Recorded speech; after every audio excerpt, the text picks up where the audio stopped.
தென்மதுரை வீரனுக்கு என்னுடைய மாமனுக்கு தேக்குமர தேகமடி அம்மாயம்மா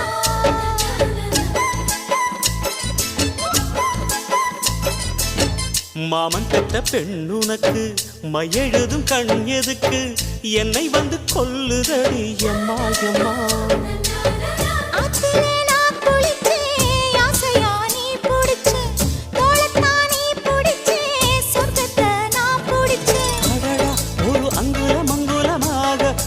ஆசையில் முத்தங்கள் போட அதை என்னன்னு சொல்லுவேன் எப்படி சொல்லுவேன் நானே.